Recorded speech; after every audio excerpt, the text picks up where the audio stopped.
Bismillahirrahmanirrahim. Alhamdulillahirabbil alamin wassalatu wassalamu ala asyrafil anbiya'i wal mursalin wa ala ahli wa sahbihi ajma'in. Assalamualaikum warahmatullahi wabarakatuh.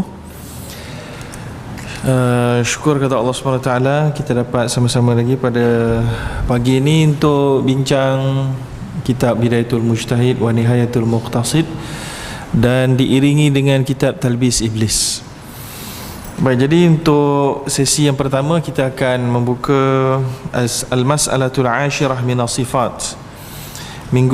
Bulan yang lepas kita dah membaca persoalan menyapu telinga, ya, ataupun membasuh telinga bagi mereka yang menganggap basuhan. Hari ini kita masuk ke dalam bahagian ataupun persoalan ke-10 daripada sifat wuduk, iaitulah salah satu di antara rukunnya ghaslur rijlain, membasuh dua kaki.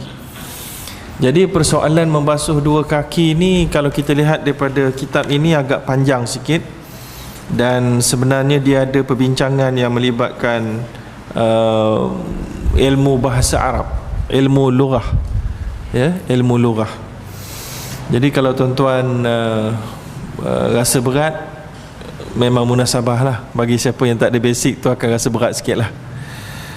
Baik, kita pergi yang pertama sekali. Ittafaqal ulama ala anna rijlaini min a'dha'il wudu'. Ulama bersepakat bahawa membasuh dua kaki, bukan basuh, sesungguhnya dua kaki daripada anggota wudu'. Dia tak cerita basuh lagi, bahawa dua kaki adalah anggota wudu'.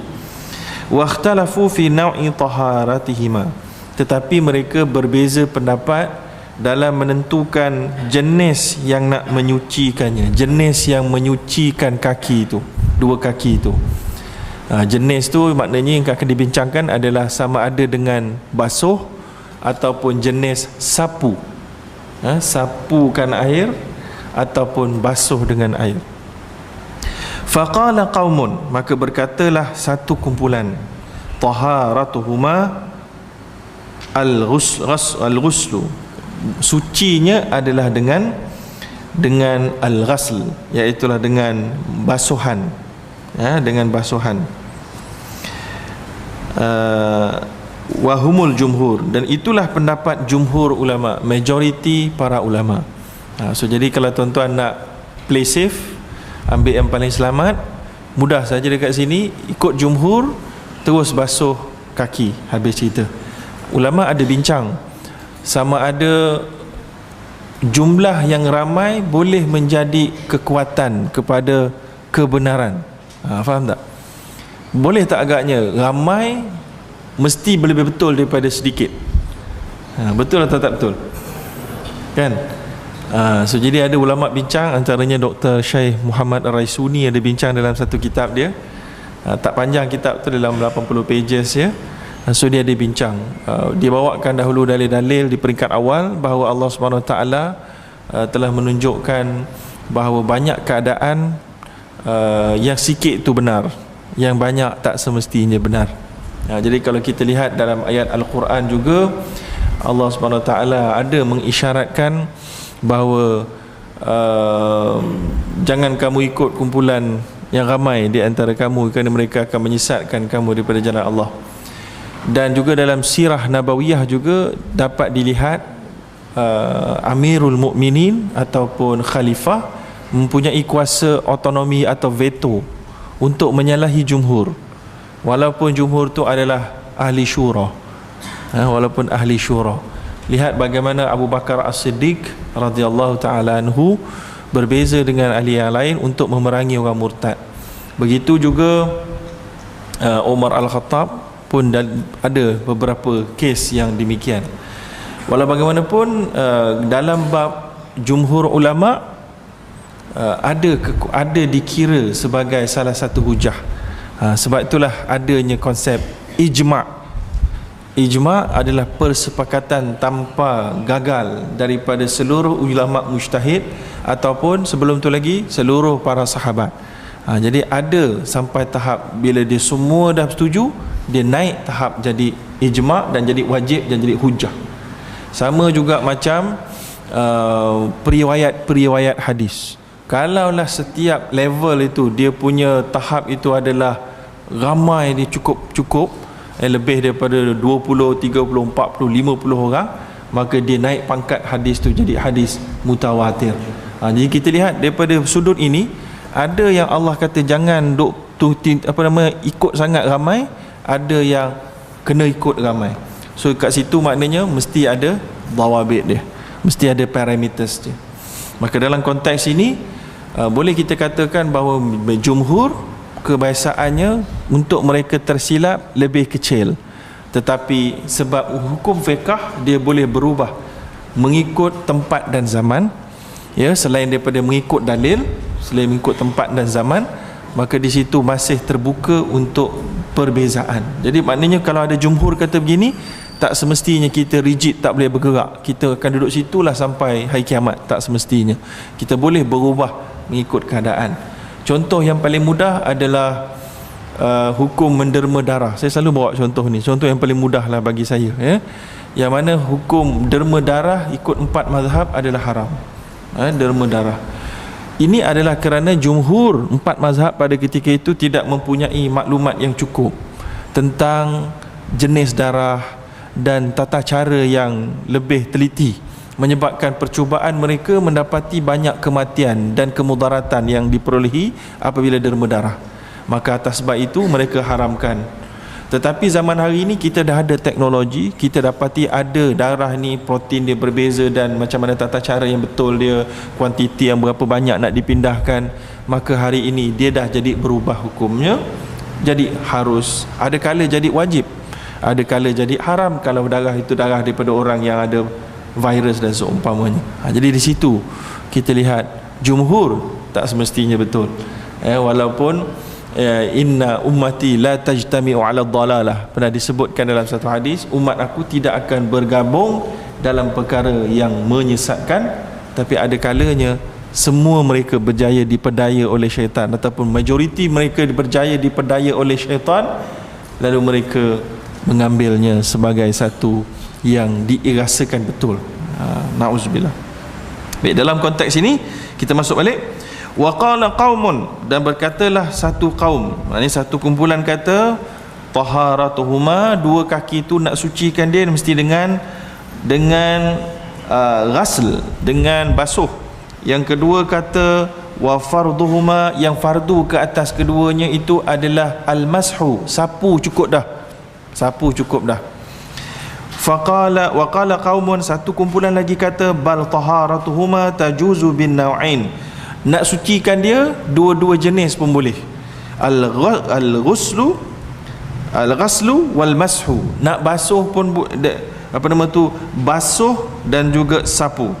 Wa inna dzalika rajun ila ikhtiyaril mukallaf, dia terpulang kepada pemilihan kita, maknanya antara dua pun boleh. Jadi begitulah dia kesimpulan pendapat para alim ulama. Baik, sekarang kita nak pergi benda yang kompleks sikit. Apa sebab mereka berbeza pendapat?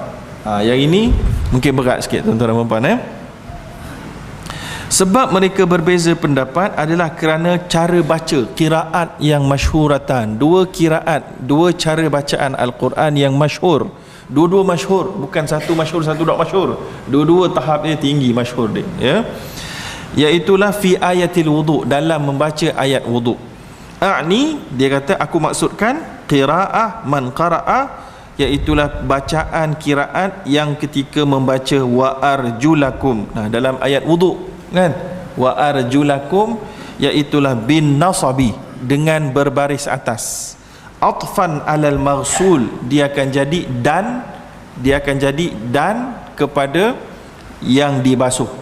Apa dia ayat dia? Kan kita semua tahu kan, faghsilu wujuhakum wa aydiyakum. Itu basuhlah wajah kamu, wa aydiyakum ilal marafiq, dan dua tangan kamu sampai ke siku. Dan tu dan dia tu maknanya benda yang kena buat lah.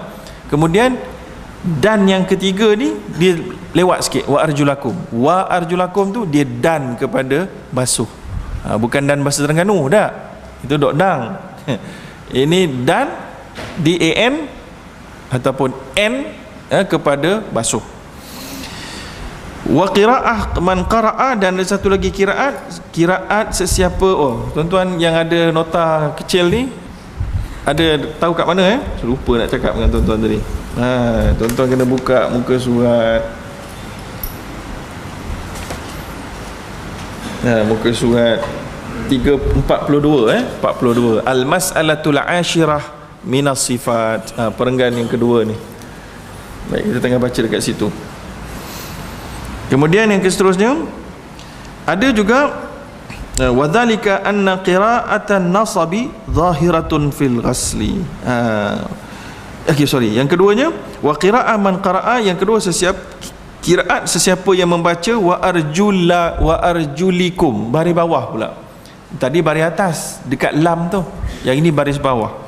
Bil khafad, iaitulah dengan baris bawah. Atfan alal mamsuh, yang kalau begitu dia akan jadi dan kepada yang disapu. Kat mana?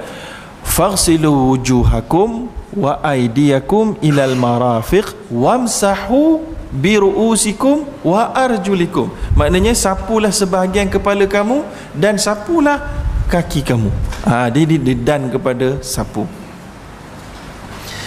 Kemudian wadzalika anna qira'atan nasb zahiratun fil ghusli, dan kalau sesiapa membaca baris atas, dia jelas bahawa dia merujuk kepada pembasuhan, dan pembacaan baris bawah jelas merujuk kepada sapuan.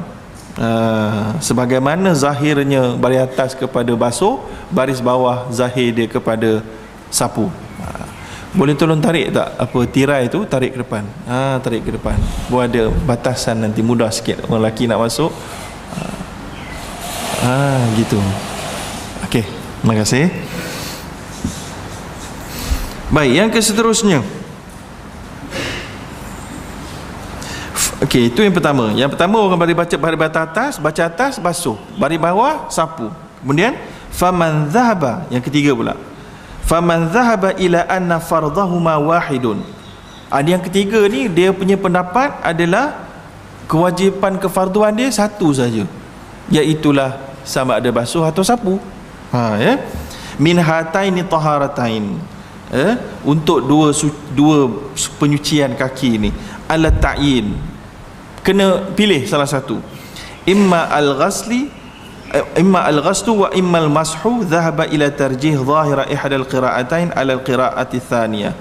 Di kumpulan ini dia akan pergi kepada sama ada basuh ataupun sapu.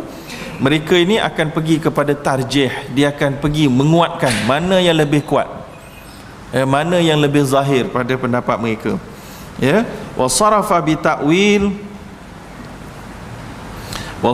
ta'wil zahir al-qira'ati thaniyah ila makna zahiratil qira'ati allati tarajjahat indah. Itulah maksud dia. Maknanya dia akan pergi melihat kepada kalau baca wa arjulikum pun, ada kumpulan yang ketiga ni baca wa arjulikum, tapi dia ada takwil. Dia akan pergi kepada takwil. Takwil dia antaranya yang disebut oleh Imam Al-Qurtubi. Contohnya tak ada dalam kitab ni, tapi takwil dia baris bawah tapi basuh juga. Sebab apa? Sebab ni kita akan ketih sekejap lagi. Dia basuh, dia baris bawah. Ada yang tadi baris atas basuh, baris bawah sapu. Tapi yang ketiga ni ada juga yang berpendapat baris bawah, qiraah thaniyah bawah, tapi maksud dia basuh yang tak melampau. Boleh faham? Sebab mereka mengatakan basuh kaki mazinnatul israf, kerana basuh kaki tempat untuk ruang untuk berlakunya pembaziran itu adalah kuat. Maka untuk mengelakkan itu, maka Allah gadingkan dia jadi jiran kepada sapu, supaya kita basuh tu dengan kadar yang mencukupi sahaja. Itu itu yang kedua. Ataupun ada yang takwil yang ketiga. Takwil juga, dia takwil macam mana? Dia takwil, dia kata ia adalah berjiran dengan baris bawah, maka dia jadi baris bawah, tapi dia sebenarnya baris atas. Dia sebenarnya dia punya dan dia tu makna, ataf dia pada makna. Pening tak ni? Dia sebenarnya kalau ada whiteboard lagi sedap ni sebenarnya nak cerita ni. Dia kata ataf dia pada makna. Makna tadi basuh, makna ni adalah basuh ke muka, dua tangan sampai siku, dan basuh dua kaki. Basuhlah kaki termasuklah Ka'bain, termasuklah buku lali, 2 buku lali. Jadi itu makna dia dari sudut dan dia, dan makna dia kepada basuh. Tapi dari sudut dia punya lafaz dia, dia dan kepada yang mujawarah, jiran dia baris bawah, dia jadi baris bawah. Walaupun sebenarnya dari sudut makna dia, dia menjadi dan ataf kepada pembasuhan. Okey, baik, habis. Kemudian wa man i'taqada anna dilalata kulli wahidatin minal qira'atain ala zahiriha ala sawa. Ada pula yang keempat. Yang ketiga tadi tu dia baris bawah boleh dia kata, tapi baris bawah pun basuh juga. Sebab ada takwil. Tapi sekarang ni pergi pula kepada yang kumpulan yang keempat. Mereka ini mengatakan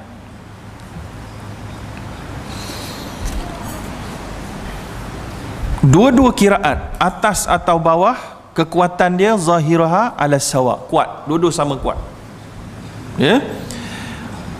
Wa annahu laysat ihdahuma ala zahiriha adal min ats-tsaniyah ala zahiriha aidan ja'ala dhalika min al-wajib al-mukhayyar. Dia kata bahawa tidak ada salah satu di antara dua itu lebih adal, lebih kuat dalalah dia, lebih kuat, lebih tepat.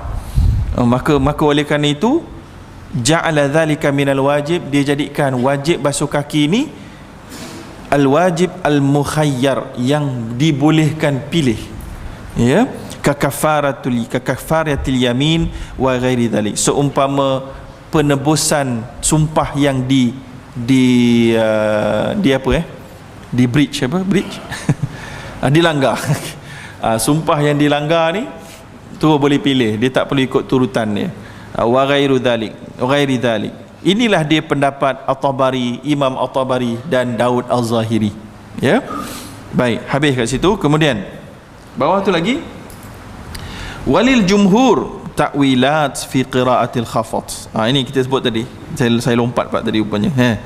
Bagi jumhur, iaitu majoriti ulama, mereka mempunyai takwil. Takwil tu maknanya takwil, tahu takwil kan? Dalam bahasa Melayu pun takwil. Takwil ni maknanya ada andaian, membawa maksud yang berbeza. Contoh saya kata, okey, singa di dalam surau, maksud dia bukan singa betul, kena takwil, dia adalah orang yang gagah. Begitu. So takwil fi qiraatil khafat, dalam bacaan baris bawah. Kalau nak baca baris bawah, jumhur masih terima sebab dia masih lagi qiraat yang sahih. Ajwaduha, maka daripada banyak-banyak takwilan, kata Imam Ibn Rushd, ajwaduha, yang paling baik punya takwil, yang paling kukuh, anna dhalika, itu adalah ataf alal lafaz la alal makna. Nampak macam saya sebut tadi, dia menjadi ataf kepada lafaz. Lafaz sebelah dia apa? Baris bawah, dia jadi baris bawah, tapi bukan pada makna.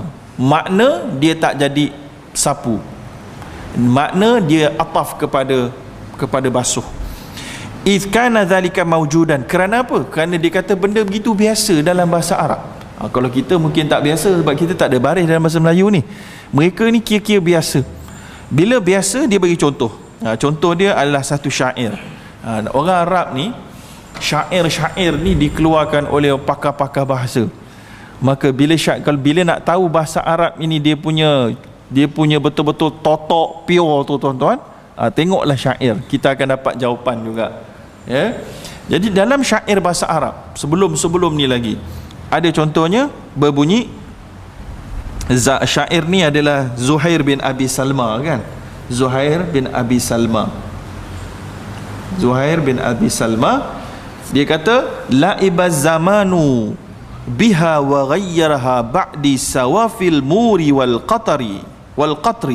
Tu dia, apa benda pula maknanya, kan? Baik, dia kata apa? Laibaz zaman bermain-main. Tu dia, zaman berubah, maknanya main-main macam berubah. Wa laibaz zamanu, berlalunya zaman, bermainnya zaman, masa. Wa ghayyaraha, dan masa mengubahnya. Mengubah apa? Mengubah, tengok apa dia kata, mengubahnya selepas aku. Sawafi ni apa benda? Sawafi ni jamak kepada, kalau notah kaki kat bawah tu, jamak atau plural kepada safiyatun. Safiyatun ni wahyar rih asyadidah, iaitulah angin yang kuat. Jadi kalau ada anak-anak tuan-tuan nama dia Safiyah, jangan panggil Safiyah, panggil Safiyah. Kalau Safiyah, anak angin angin rupanya dia tu kan. Ejaan tu bagi betul sikit ya. Safiyah kita ada masalah, lembut dan suci ya. Wahyar rih asyadidah, iaitulah sawafi, angin yang kuat yang menerbangkan tanah. Tu dia, macam ada clay dekat situ kan, tengah-tengah buat rumah tu, kalau angin kuat kan dia, kalau tak hujan lah dia terbang. Itu safiyah. Sawafi dia punya plural. Maka dikata dalam syair ni, maka bila zaman berubah, tanah macam dekat padang pasir lah mudahnya kan. Semalam dia punya bukit dia macam ni, tuan-tuan datang lusa dah macam ni. Mana tempat aku datang semalam? Dia berubah-ubah. Kalau kat Malaysia ni tak adalah banyak berubah, tapi ke padang pasir Arab berubah tuan-tuan. Tuan-tuan nak cacap bendera dah tenggelam dah mungkin. Bendera hari ni naik, tu dah tenggelam dah besok, sebab dia pasir tu dah tutup. Itu maknanya dimakan masa. Maka ba'di sawafi al-muri. Al-mur ni apa benda? Al-mur ni disebutkan, maksud dia tanah. Apa yang angin ni bawa apa? Sawafi ni dia benda yang dia jadi, dia punya apa nama tu, sawafi ni dia punya fi'il dia, dia punya fi'il dia ghayyaraha, ghayyaraha fi'il dia, fa'il dia sawafi, sawafi. Faham tak ni? Ghayyaraha itu satu perbuatan, fi'il. Perbuatan dia apa? Mengubah apa? Mengubah tanah maf'ul. Fa'il dia yang mengubah tu siapa dia? Perbuatan mengubah, fi'il. Yang mengubahnya apa? Sawafi. Angin yang mengubah tadi ni. Yang diubah apa? Al-muri, tanah. Wal qatari, apa benda tu? Hujan. Al-qatari, hujan yang menerbangkan tanah. So jadi dekat sini dia sudut baris dia, al-mur tu dia baris bawah ya. Wal qatri itu baris bawah. Padahal hukum nahu tata bahasa dia kena baca wal qatru, sebab qatru hujan dia adalah fa'il. Dia fa'il macamlah sawafi tadi tu. Dia kena baris depan hukum dia. Tapi dia tak baris depan, dia baris bawah. Sebab apa? Sebab dia ikut jiran dia muri. Itu dah ceritanya. Dan tadi tu dia sudut baris dan dengan jiran sebelah, tapi makna dia dan dengan sawafi. Maknanya sawafi wal qatr sawafi wal qatru al-mur. Jadi maknanya yang menggerakkan tanah tadi tu adalah angin dan hujan. Faham tak tu?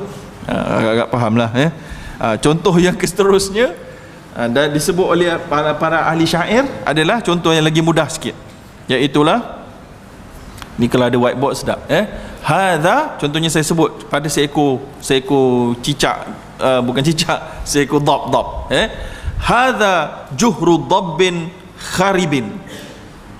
Hadza, ini, juhr lubang, dabbin lubang, lubang biawak. Bukan biawak yang tak boleh makan, biawak boleh makan. Ini lubang biawak. Hadza juhra dabbin kharibin, yang dah rosak. Dari sudut tata bahasa patutnya kena baca hadza juhra dabbin kharibun, dia kena baris depan. Tapi tiba-tiba dalam syair dia baca baris bawah, dia baca tanwin baris bawah, kharibin. Sebab apa? Kerana dia jiran kepada dabbin. Walaupun sebenar dari sudut tata bahasa kharibun adalahnya, sebab hadza mubtada dia, dari kharibun khabar dia. Khabar kena tanwin, kena rafa'. Kena rafa'. So jadi itulah dia contoh. Dan kharibun itu adalah juga disebut sebagiannya adalah sifat kepada juhr dabbin, sifat dia. Maka dia kena ikut hukum tata bahasanya baris depan. Begitu. Kiki faham lah tu ya. Baik.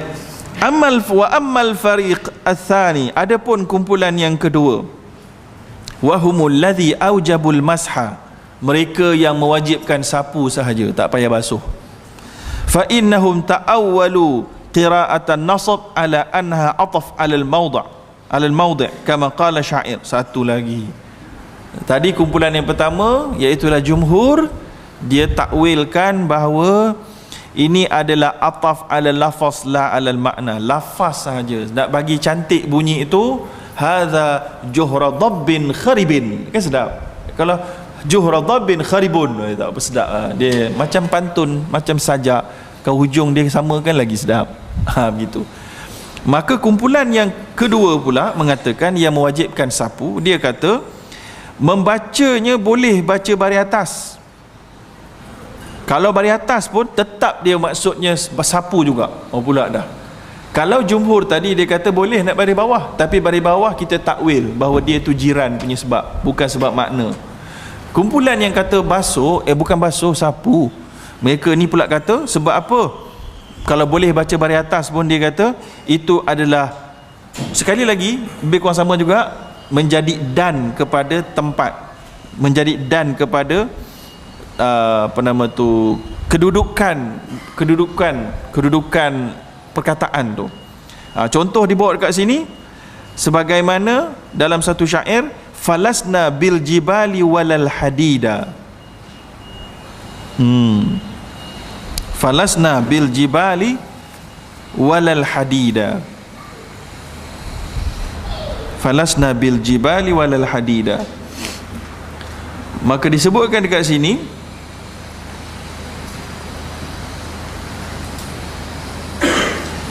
kalau tengok kat nota kaki dalam nota ni, ya, fa nasabul hadid al hadid, dan bukanlah kami ini gunung dan bukan juga kami ini besi. Itu maksud dia.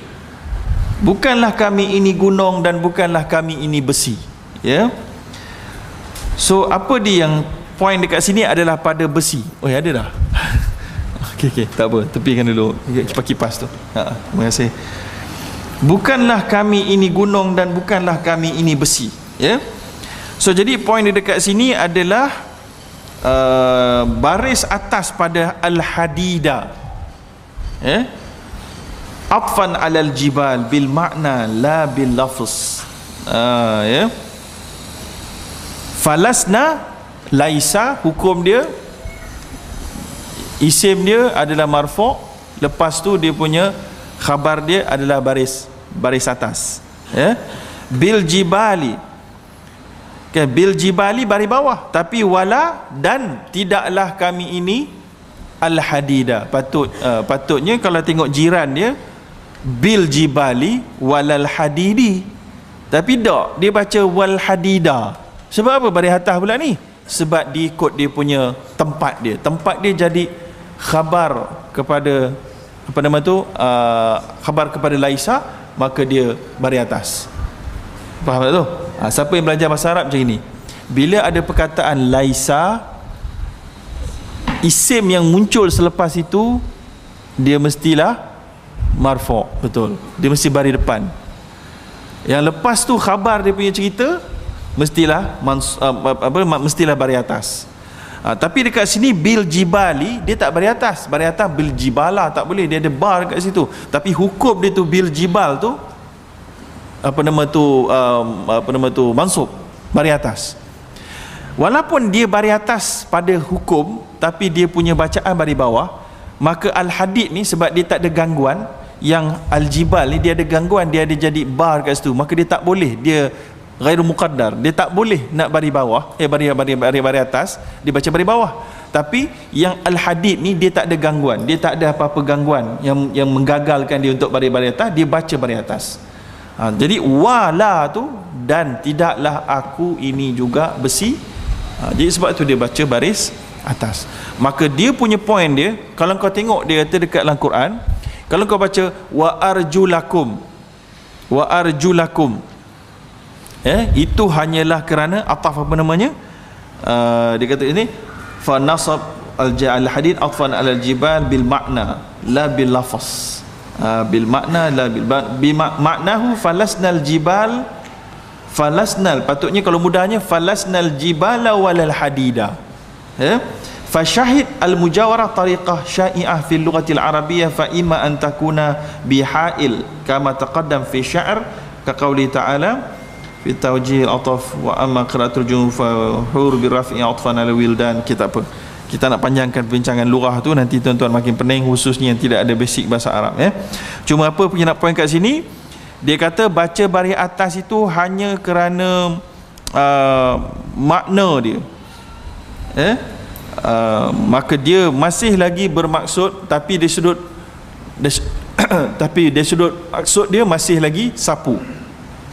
Walaupun baca baris atas dia hanyalah kerana posisi dia, tetapi dia masih lagi maksud dia menyapu kaki. Ya, itu dia. Kemudian waqad rajjaha al-jumhur, jumhur ulama telah pun mengukuhkan pembacaan mereka, pembacaan baris atas maksud saya, maksud dia bithabit, dengan apa yang sabit daripada hadis-hadis Nabi, sebagaimana id qala fi qaumin lam yastawfu ghasli aqdamihim, iaitulah apabila Nabi SAW lam yastawfu, yang mana Nabi menegur satu kaum, lam yastawfu ghasla aqdamihim, Nabi menegur satu kumpulan orang yang basuh kaki tak sempurna fil wudu, ketika wudu, sebagaimana kata Nabi, wailun lil a'qabi minan nar, neraka wailah bagi orang, bagi tumit-tumit ya, yang tidak, ya, tumit-tumit di dalam neraka. Maknanya tumit-tumit wailun lil a'qab, tumit-tumit boleh menyebabkan orang masuk neraka. Apa maksud dia? Maksud dia kalau kita ambil wuduk lebih kurang, gitu-gitu saja, maka tak sempurna basuhan boleh menyebabkan wuduk tak sah, solat tak sah, kita tak solat. Ini pentingnya ilmu, tuan-tuan dan puan-puan. Ada orang dia ingat dia solat dah, dia datang masjid, dia ambil wuduk kat masjid, tapi dia ambil lebih kurang, dia solat berjemaah. Ini ada dalam Talbis Iblis, insya-Allah kita baca nanti. Tapi rupanya satu sen pun tak guna pada pandangan Allah, kerana solatnya tak sah, tak ikut ilmu yang betul. Kerana itulah tuan-tuan dan puan-puan, kita mesti tahu cara yang betul supaya betul-betul kita betul. Jangan kita rasa kita betul tapi salah. Bila kita rasa kita betul tapi salah, ini yang paling bahaya, sebab kita takkan rasa nak cuba belajar lagi. Betul tak? Kalau kita tahu kita jahil, kita nak belajar. Kalau kita rasa kita betul dah, tak jahil pula, kita tak mau belajar. Tak mau belajar, bodoh sombong, habis terus. Ini kita tak mau. Jadi dia kata dalam hadis ini, kumpulan ulama majoriti ni kata, kau tengok hadis ni dok kata orang tak sempurna basuh, itu sebab sapu lah tu. Itu takwil mereka. Mereka sebab sapu saja tak cukup, dia kena basuh habis barulah cukup, dan menepati kalau tidak, kalau sapu saja, dalam neraka lah tumit kamu tu. Tapi Ibn Rushd dia ada komen sikit. Dia ada komen, walaupun dia ini mazhab jumhur, tapi dia masih komen. Nampak? Ini tata cara dalam ilmu.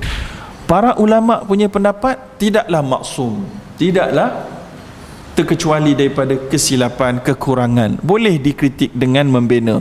Maka Ibn Rushd mengkritik. Lihat dia kritik apa? Dia kata qalu, berkatalah ulama-ulama majoriti ini, fahadha yadullu ala anna al-ghaslah wal fard. Inilah dia bukti hadis yang tadi tu, neraka wail bagi tumit-tumit yang tak sempurna, masuk neraka lah depa ni. So ini dalil menunjukkan bahawa basuh tu fardu, sebab bila basuh sajalah boleh menyempurnakan kaki punya wuduk, basuhan. Betul tak?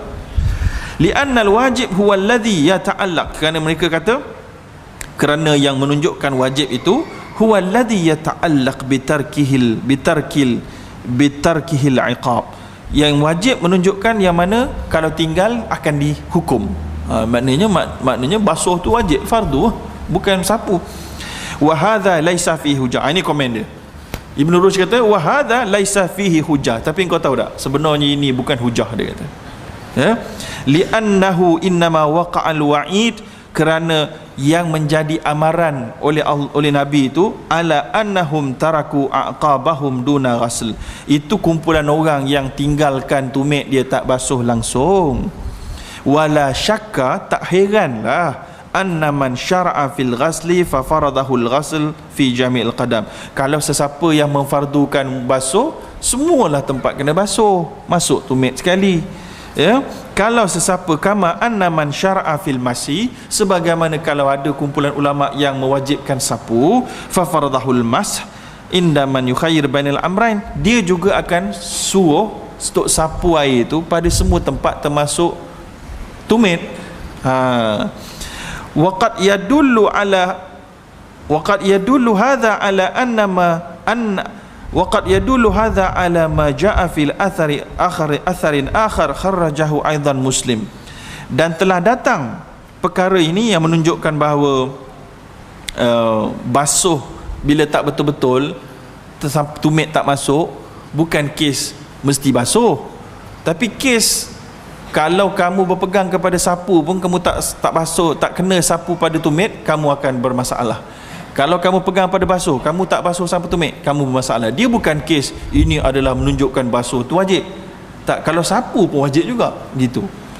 Maka dia sebut lagi, dia kata ada satu hadis dari Muslim yang mana Rasulullah berkata, ataupun dalam hadis ni berkata, sahabat berkata, faja'alna namsah ala arjulina, dan kami diajar untuk menyapu di atas kaki-kaki kami. Dan kemudian fanada, dan dipanggil diseru ke atas kami, diberi amaran ke atas kami, fanada wailun lil aqabi minan nar,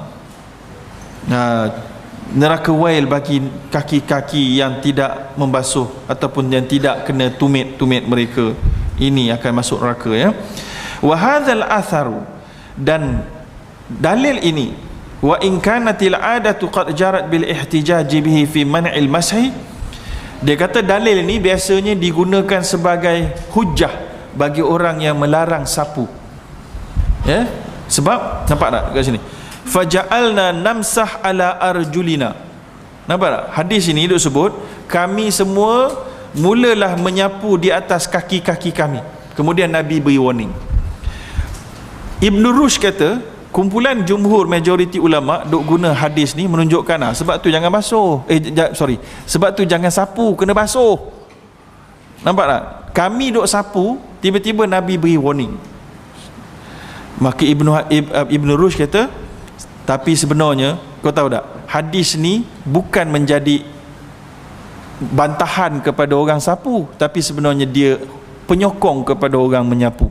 Sebab sebenarnya Nabi bukan marah mereka menyapu air di atas kaki, tapi Nabi beri warning jangan tak sempurnakan sapuan. Itu poin dia, kata Ibn Rushd Al-Hafidh. Li'anna al-wa'id, dia kata kerana amaran Nabi innama ta'allaqa fihi bitarki ta'mim, adalah berkait dengan siapa-siapa yang meninggalkan sapuan yang sempurna, bukan masalah sapu atau basuh. La binau'i taharah, bukan kes jenis basuh atau sapu. Bal sakata an nau'iha, bahkan Nabi tak terang pun sapu atau basuh mana-mana jenis, tak. Wa dzalika dalilun ala jawaziyah, itu membuktikan hadis ini dalam Sahih Muslim ini menunjukkan harusnya menyapu air di atas kaki, kata Ibn Rushd. Dan harus menyapu air di atas kaki juga diriwayatkan daripada beberapa sahabat dan tabi'in, kata Ibn Rushd. Walakin min tariqil makna, tetapi dari sudut makna sahaja. Fal ghaslu ashaddu munasabatan lil qadamain, dan basuh lebih munasabah untuk kaki. Kita tengok dekat sini Ibn Rushd ni, dia cuba nak bersifat independen tu. Dia cuba untuk bersifat independen, dia cuba bawa secara adil, dia kritik-kritik sikit. Kalau jenis macam ni biasanya inilah dia jenis pelajar-pelajar di universiti diajar ketika melakukan masters dan PhD. Pelajar-pelajar kita yang ambil bahagian pengajian Islam, fiqh, syariah, usuluddin, disuruh untuk belajar macam ni. Iaitulah kita kumpulkan pendapat, buka dalil dia, kemudian kritik dalil-dalil yang tak kuat, sokong dalil-dalil yang kuat, kemudian buatlah pemilihan. Begitu. Sebab itulah tuan-tuan, selalu jumpa orang-orang yang keluaran daripada universiti, daripada universiti mana-mana lah, dan di peringkat masters dan PhD khususnya, mereka ni nampak macam tak berapa beradab dengan ulama silam. Sebab mereka kritik. Dia kritik. Ulama ni kata begini, sebenarnya tak gitu, sebenarnya begini-begini. Sebenarnya mereka bukan tak beradab, tuan-tuan. Ini adalah perbincangan tentang tata cara belajar. Yang ni saya nak beritahu gini. Kalau tuan-tuan belajar talaki begini di pondok-pondok, tuan-tuan semua akan belajar satu adab, iaitulah tuan-tuan kena catat apa yang guru mengajar dan jangan bangkang guru. Sampai Ibnu Hajar Al-Haythami sebut dalam Al-Fatawa Al-Hadithiyah, sesiapa yang berniat nak membangkang guru, dia tidak akan berjaya. Nampak? So adab dalam pengajian jenis tradisional pondok adalah untuk tidak membangkang dan menghormati guru. Dan kalau membangkang pun dia tak berdepan. Tak berdepan. Begitu. Pengajian di universiti pula, teknik dia memang diajar untuk membangkang apa yang dia belajar. Boleh faham? Ini teknik belajar. Sebab bila kita membangkang, kita akan disuruh membangkang dengan hujah. So kita akan diajar untuk bersifat lebih kreatif, lebih inovatif, lebih kritikal. Sebab itulah cara untuk kita boleh aplikasikan ilmu kepada masalah-masalah semasa. Lalu lahirlah dua kumpulan ulama yang lahir daripada tradisional, lahir daripada universiti. Orang universiti dah diajar daripada kecil, daripada di peringkat masters dan PhD, untuk mengkritik dan menambah pulih kepada apa-apa sahaja fatwa.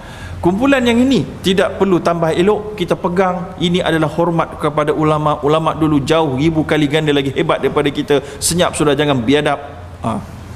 Dua kumpulan. Sebab itulah tuan-tuan dan puan-puan, jadi tak ngam di antara orang universiti dengan orang pondok. Sebenarnya bukan tak ngam apa, adab yang mereka belajar, cara pandang mereka, perspektif mereka yang berbeza. Mereka diajar cara begini, mereka diajar cara begini. Sebenarnya dua-dua pun niat baik. Dua-dua pun niat baik. Ya? Yang belajar adab kena tahu Imam Asy-Syafi'i sendiri, walaupun dia ajar cara tradisional, tetapi anak murid dia banyak yang tak sependapat dengan dia dan masih lagi tak dimarah apa pun oleh dia. Contoh, ramai. Contohnya Al-Muzani ada pendapat yang berbeza dengan dia. Imam Abu Hanifah, anak murid dia Abu Yusuf, dan juga Muhammad Al-Hasan Al-Syaibani, pendapat dia banyak beza dengan Imam Abu Hanifah. Dia banyak terima pendapat Imam Syafi'i.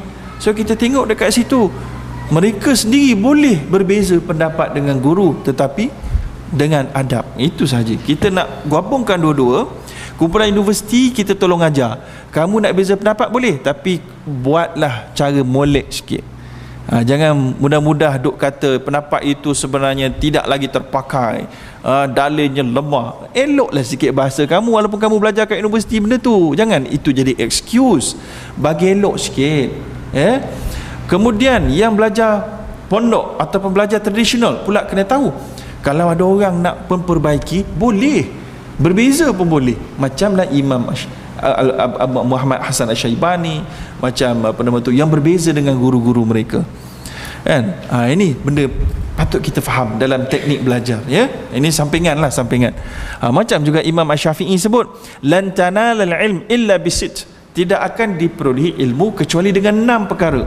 Ada 6 kan? Itulah kebijaksanaan, masa yang panjang, tulus zaman, macam-macam lah. Tapi saya nak ambil satu poin, tulus zaman, panjang masa, lama, kan? Maka ada orang tradisional, kita nak boleh bagi fatwa ni, kita kena gaji at least 15 tahun. Cukup lengkap semua ilmu, boleh mengajar. Lepas tu dia tengok pelajar-pelajar universiti, belajar 7 tahun, 3 tahun ni degree sini, nak beri fatwa belajar pendek pun mana boleh. Imam Syafi'i kata tak boleh ilmu diperoleh kecuali dengan panjang waktu. Kamu tak panjang waktu dia nak beri fatwa apa, kan? Tapi sebenarnya kita kena faham, Imam Asy-Syafi'i sendiri, walaupun beliau kata panjang waktu, beliau sendiri memberi fatwa ketika umur berapa? 15 tahun. Beliau kata panjang waktu. Tapi Imam Asy-Syafi'i rahimahullah sendiri beri fatwa umur belasan tahun. Ini menunjukkan kita kena ada satu teknik untuk mengikat kedua-duanya. Ikat keduanya mana apa? Panjang waktu bagi general orang supaya mereka ada waktu untuk khatam. Tapi kalau kamu tahu teknik belajar, kitab yang panjang kamu tahu baca di dalam waktu yang pendek, ya, macam pelajar universiti biasa diajar untuk qiraah mashiyah namanya, pembacaan secara sapuan, bukan sapu atas kaki atau kepala, sapu, cepat, dia dapat tangkap terus point. Dapat tangkap tu. Ini kami belajar masa buat master. Guru-guru kami mengajar. So kalau dalam buku, dalam contohnya buku macam 80 muka surat tu, saya boleh khatam dalam 15 minit lah, boleh khatam lah. 15 minit boleh khatam. Tahu semua isi dia. Kan? So jadi ada cara baca dia. So jadi kalau kamu tahu, maka waktu yang panjang boleh jadi pendek. Itu point dia. Habis cerita kat situ. Baik, kita masuk balik topik kita. Jangan tersasar jauh sangat. Ya. Fal ghaslu asyaddu munasabah. Dia kata basuh lebih munasabah. Dia kata untuk kedua kaki berbanding sapu. Ya. Dan kama annal masha, sebagaimana sapu lebih munasabah untuk kepala berbanding basuh. Idh kanatil qadaman, kerana dua kaki la yunaqqa dan sahuma, tidak akan bersih kekotoran dia kebiasaannya ghaliban illa bil ghasli. Kotoran dekat kaki biasanya tak hilang hanya dengan sapu, dengan basuh baru hilang. Wa yunaqqa, dan seraksi, dan boleh dihilangkan kekotoran di kepala hanya dengan sapuan air sahaja biasanya. Wal masalih al maqulah, ni dia kata bias patutnya benda-benda ibadat ni tak ada logik-logik kan, kita dah cerita dulu. Tapi dia nak beritahu, Imam Ibn Rushd nak beritahu, dalam keadaan tertentu wal masalih al maqulah la yamtani an takuna asbaban lil ibadat al mafruḍah. Tapi ada kalanya dalam ibadat yang difardukan, boleh kita tengok sebenarnya kepentingan yang logik ini, benda-benda logik ni masih boleh juga. Jadi ada sebahagiannya yang ada sikit logik. Contohnya macam zakat. Zakat kan ibadat, tapi dia masih ada logik. Sebab itu logiknya menyebabkan sebahagian ulama bincang, begini, patutnya zakat fitrah yang paling elok kita keluarkan bila? Tahu tak? Patutnya yang paling elok bila kita keluarkan zakat fitrah masa bulan Ramadan nak raya tu? Bila? Yang paling sebelum solat, betul tak? Itu hukum asalnya, tahu tak? Itu ibadat. Tapi hari ini kalau tengok kepada masalih al-maqqulah, adakah ia masih lagi valid? Apa tujuan dia sebelum solat? Sebab pada zaman Nabi SAW, orang-orang fakir miskin bila hari raya, mereka keluar daripada hulu-hulu pedalaman semua, keluar semua sekali, pergi dekat tempat utama kat masjid. So jadi bila kita keluarkan sebelum solat tu, kita dapat capai semua orang yang dulu tak keluar-keluar ni, jarang nak keluar ni. So jadi kita kumpul-kumpulkan, semua dah ada dah. Sebelum solat kita edarkan tu. Sebelum solat mereka gembira dah. Gembira. Tengah solat tu gembira, ada duit dah, boleh makan dah. Gitu. Tapi hari ni ada orang miskin, kita bagi begitu lagi. Kita bagi sebelum imam naik khatib, nak khutbah, bagi. Kat mana duit tu? Duk simpan dalam tabung ni, dalam bilik ni. Bila nak bagi, entah bila, tak tahu. Nampak? So jadi lain dah. Sini adalah masalih al-ma'qulah dalam ibadat, sebahagiannya ada. Sebab itu menyebabkan sebahagian ulama kata, lagi bagus kalau hari ni kita bagi lagi awal. Lagi awal. Maknanya pada 15 Ramadan bagi dah, supaya ada ruang waktu collectors tu, yang menggabungkan tu, dia boleh cari orang fakir miskin sebelum raya, dia dah boleh bagi awal dah. Itu yang pertama. Yang keduanya, dalam mazhab Asy-Syafi'i, zakat fitrah kena bagi pakai beras. Beras. Yang kita ni mazhab Syafi'i tapi kita bayar pakai duit. Apa hal pula ni? Tak ikut mazhab Syafi'i betul lah kita ni. Bayar pakai duit. Kenapa tak pakai beras? Kerana masalah makkulah. Kerana beras mungkin Dia memang nak makan, kita bagi dia beras, dia nak makan macam mana? Periuk nasi pun dia tak boleh beli. Kamu bagi dia beras, duit tak bagi. So dia ada beras, dia tak ada periuk nasi, nak makan macam mana? Makan beras. Boleh? So dia nak makan, kita bagi dia beras, buat apa? Kita bagilah nasi siap. Macam boleh bayar zakat pakai nasi siap? Tak ada sebut gitu. Boleh makan. Ni beras, dia tak ada periuk nasi, kan? Atau kalau dia ada periuk nasi pun, dia dah ada banyak dah beras. Dia memerlukan sangat baju baru untuk anak dia, kita bagi dia beras. Ambil kau beras banyak, buat baju anak pakai beras, boleh?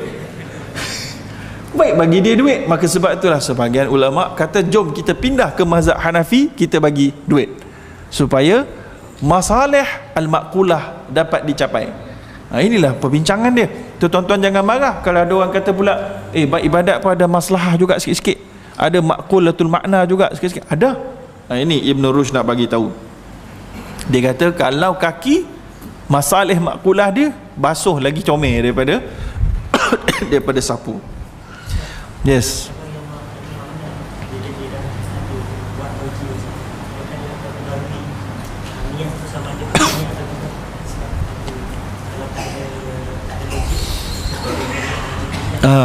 Baik, dalam bab wuduk, niat dia mesti untuk wuduk lah. Niat benda-benda sampingan termasuk nak basuh kaki, itu maksud dia.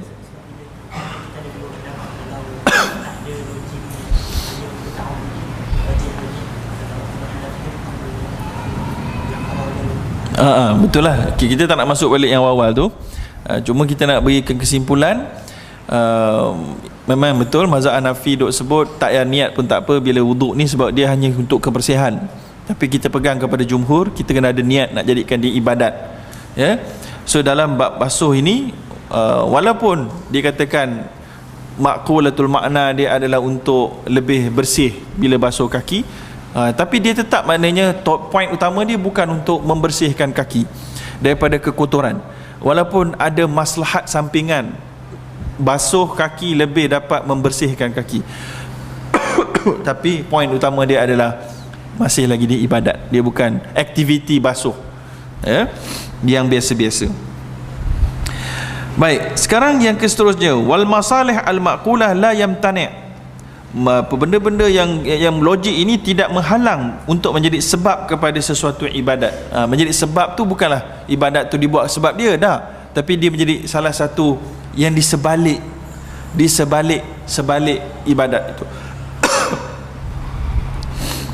Hatta yakunu syar'u lahith fiha ma'nain, ya, sehingga syarak dapat memperhatikan, mengambil perhatian kepada dua makna. Makna yang pertama makna maslahi, kepentingan. Makna yang kedua makna ibadiyan. Ni bil maslahi ma raja'a ila al umur al mahsusah, bil ibadi ma raja'a ila zakatin nafs. Dia kata kat sini boleh jadi membawa dua maksud. Makna maslahi, iaitulah ibadat itu disuruh sebab sesuatu benda yang boleh dirasai oleh fizikal kita. Contoh macam tadi lah, basuh kaki untuk fizikal bersih. Ataupun makna ibadi saja, iaitulah basuh kaki bukan sebab bersih kotor tapi adalah untuk apa yang kita katakan tadi, adalah membersihkan diri dan jiwa.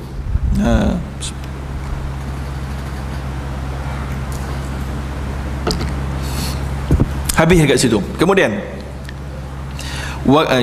khilaf yang ikhtilaf, sebabul ikhtilaf yang pertama khatam dah, siap. Ya, sekarang kita pergi sebab khilaf yang kedua pula. Wa kadzalika ikhtalafu, dan begitu juga mereka berbeza pendapat fil ka'bain, dua apa nama tu? Tumit. Apa nama tu? Oh silap. Aqab tadi bukan tumit. Buku lali mana yang bawah? Buku lali. Aqab adalah yang buku lali. Yang dua ni tadi apa? Lupa dah bahasa Malaysia. Tumit. Aqab tumit. Sorry, kita ingat balik tadi saya sebut yang Nabi kata wailun lil aqabi minan nar, iaitulah orang yang tak basuh tumit dengan betul. Ka'bain buku lali yang dua biji terbonjol tu. Itu dia. So jadi yang 2 biji yang terbonjol tu, iaitulah buku lali, masuk atau tidak masuk dalam basuhan dan juga sapuan bagi sesiapa yang mengharuskan sapu. Jadi kalau basuh masuk, kalau sapu masuk tak. Wa aslu ikhtilafihim, dan asal perbezaan pendapat di kalangan mereka, al-ishtirak alladhi fi harfi ila, iaitulah maksud yang boleh bawa 2 maksud dalam perkataan huruf ila. Ila ni a'ni fi qawlihi ta'ala wa arjulakum ilal ka'bain, sapulah, basuhlah 2 kaki kamu sehingga buku lali. Sehingga tu masuk ke tak masuk buku lali tu? Wa qad taqaddama al-qaul, kita dah pun membincangkan sebelum ini. Itu erti je dalam bab ini, fi ishtiraki hadzal huruf, dalam huruf ini yang membawa maksud masuk. Fi qauli ta'ala ila marafiq, kita dah bincang dulu, ila marafiq maksud dia masuk kan. Walakinnal ishtirak waqa'a hunalika min jihatain, minal ishtiraki ithmil yad wa min ishtiraki harfi ila huna min qabli ishtirak hurfu ila faqat. Dia kata tetapi bezanya sikit dulu yang perbincangan ilal marafiq,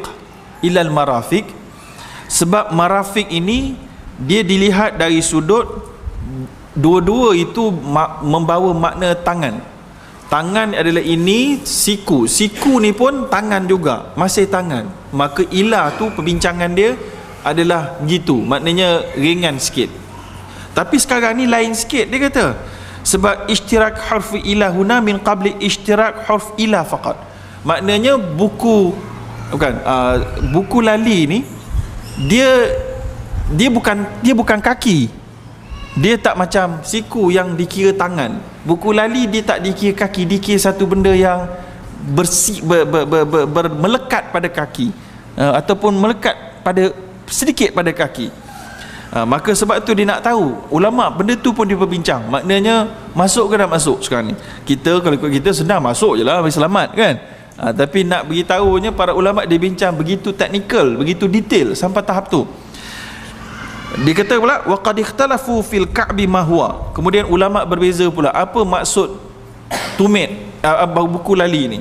Wa dzalika li ishtirak ismil ka'b, kerana perkataan ka'ab ini membawa banyak maksud. Wa ikhtilaf ahli lughah fi dalalatih, dan perbezaan ulama-ulama bahasa tentang apa dia maksud ka'ab. Faqila, dan dikatakan oleh sebahagiannya, huma dua idhaman, 2 tulang, alladzani inda maq'id asyirak. Waqila huma idhaman annati'an fi tarfis saq.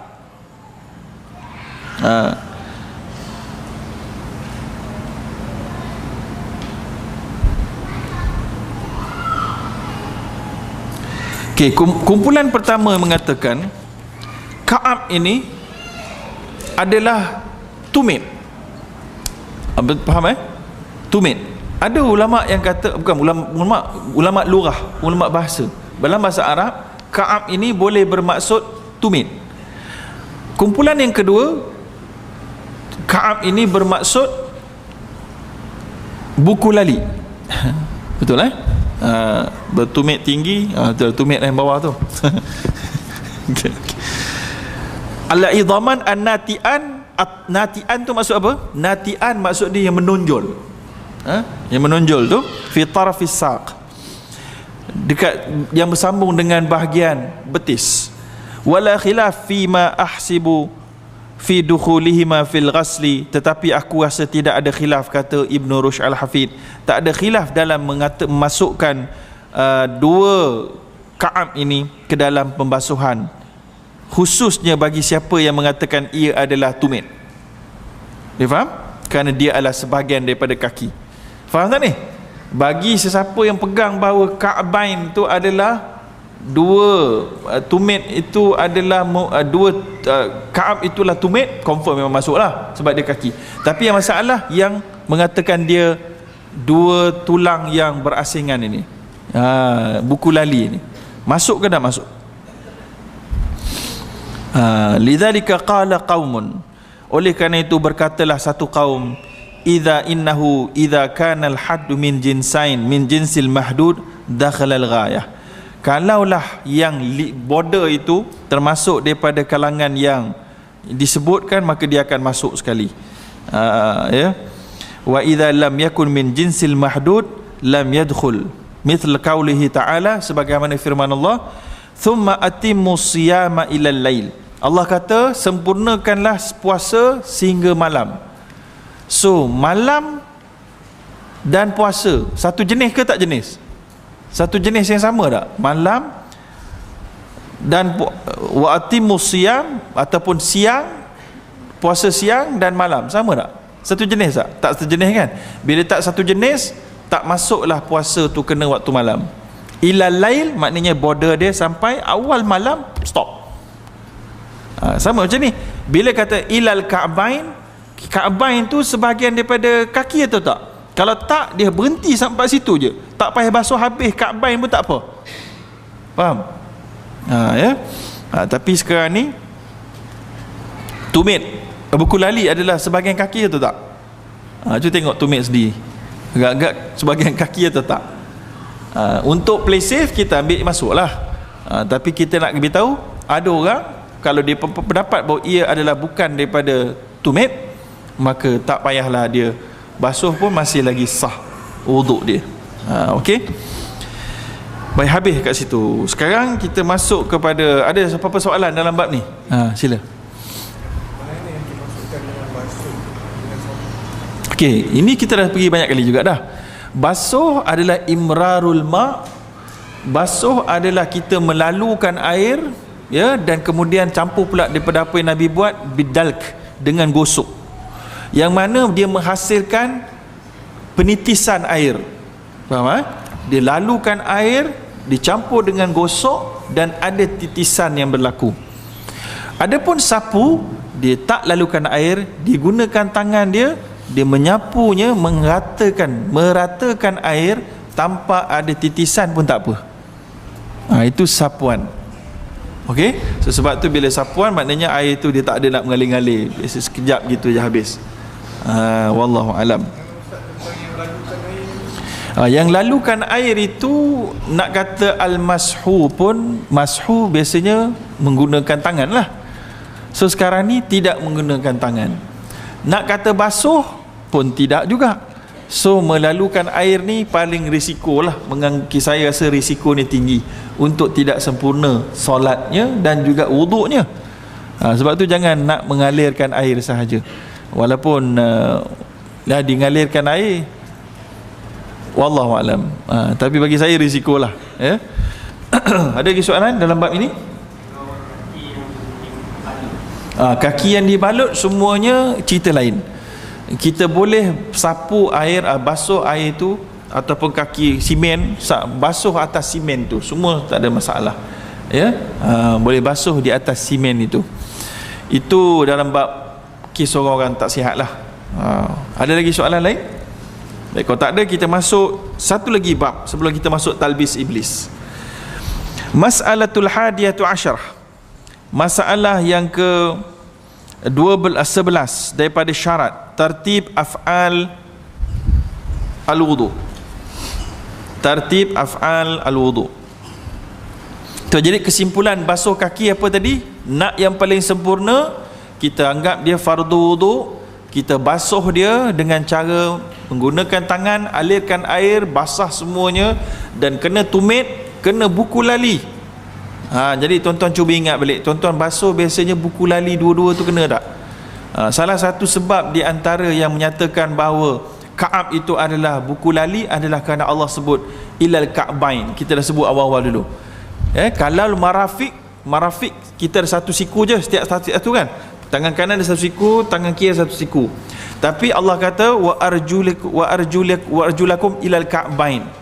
Ini menunjukkan ka'bain tu dia ada beza. Ka'bain adalah menunjukkan kepada dua.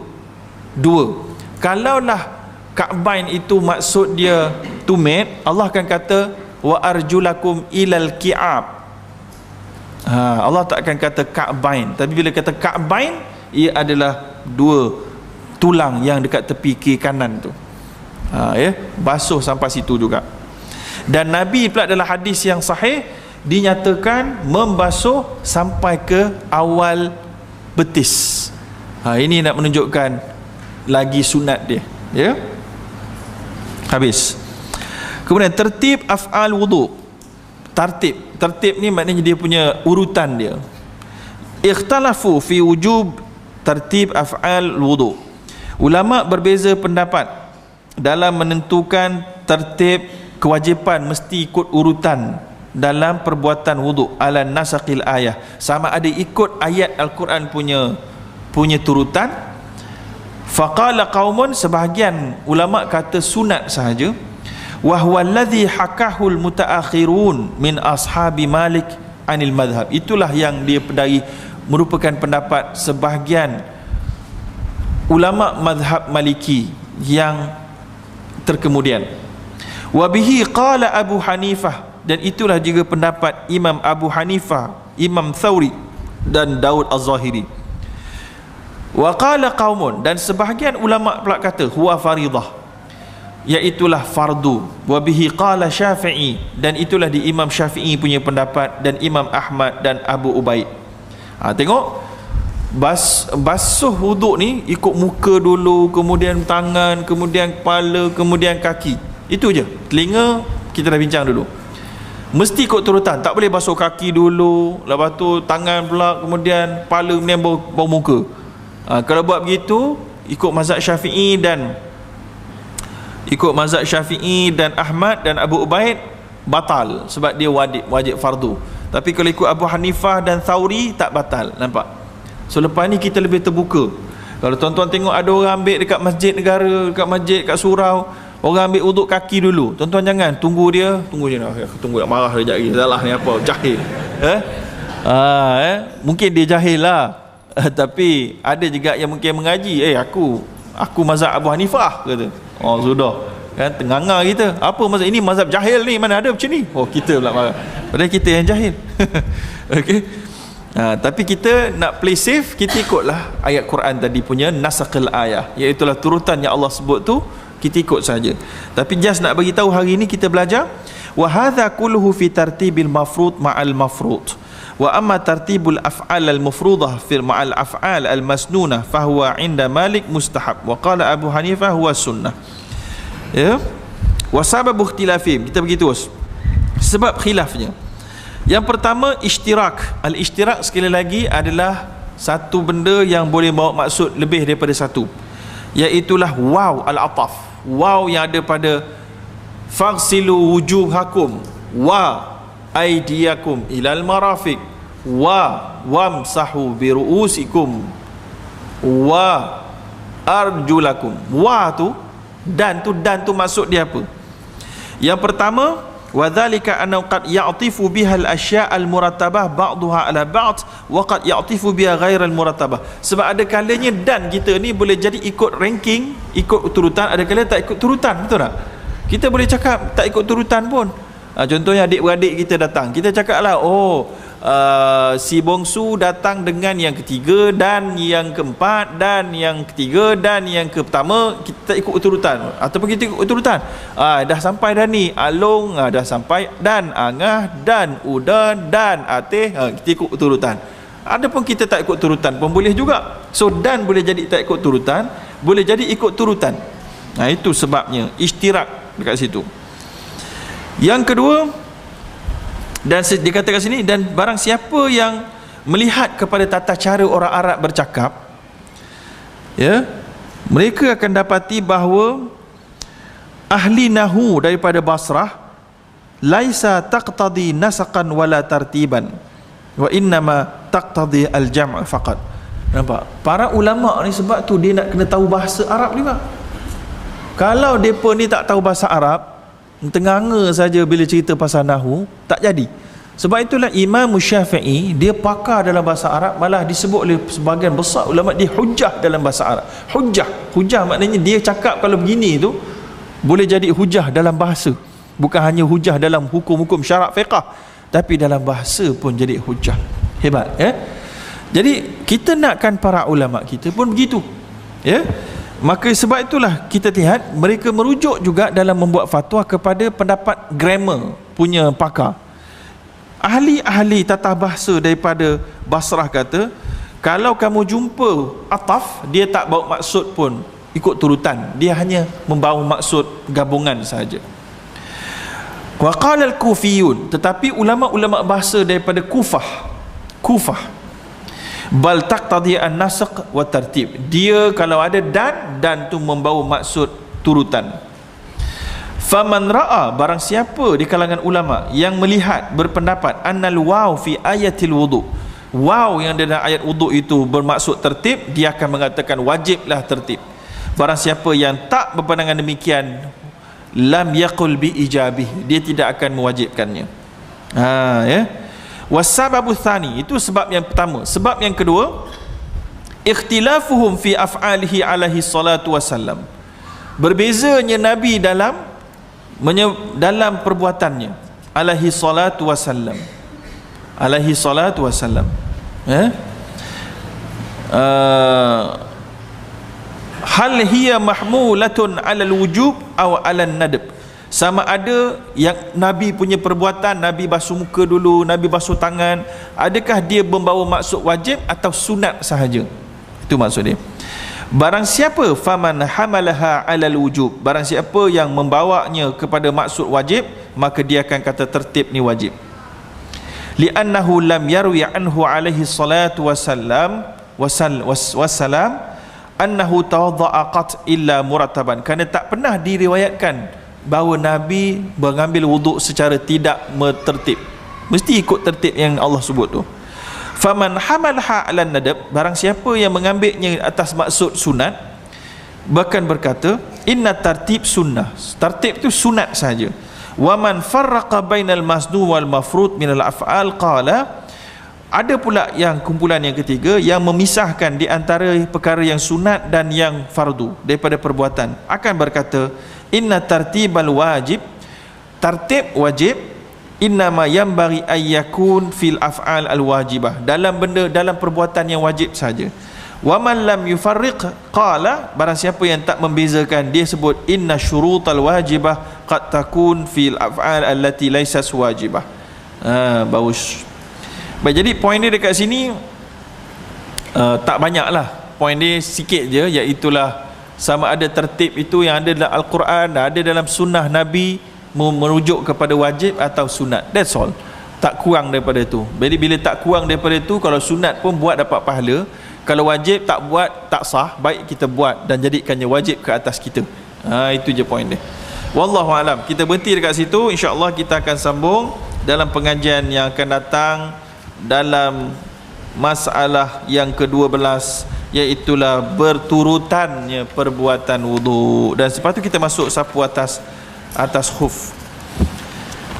Baik, ada apa-apa soalan berkait dengan perkara wudu sebelum kita masuk kitab Talbis Iblis?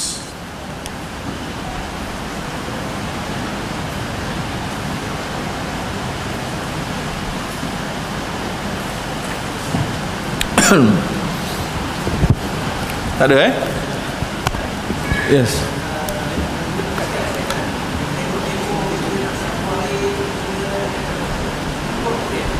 Tengkuk minggu bulan lepas kita dah belajar dah. Tapi kalau kepala, sekali lagi saya tunjuk, kita ambil air, kita letakkan begini, kemudian kita sapu kat atas sini, kemudian kita tarik balik. Itu sahaja.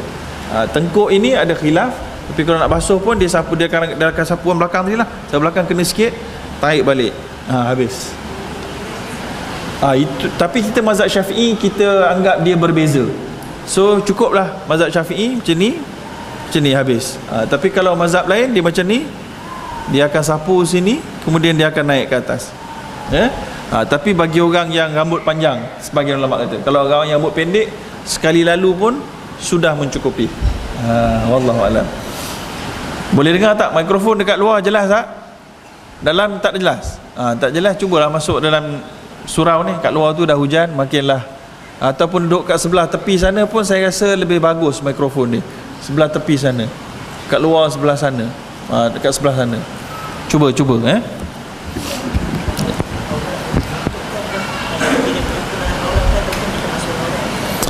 Kalau ikut dalam majoriti mazhab, ma la yatimul wajib illa bihi fahuwa wajib. Iaitulah apa-apa saja yang kalau tak ada wajib, kalau tak ada dia maka tak sempurna wajib, dia termasuk. Maka bainas surrah war rukbah, aurat lelaki di antara lutut dan pusat, maka pusat masuk sekali, lutut masuk sekali. Sebab mazinnah dia untuk terbuka terlampau besar. Bila mana kita tak tutup lutut dan tak tutup pusat, bawah dia jadi tutup, bergerak sikit dah tertarik dah.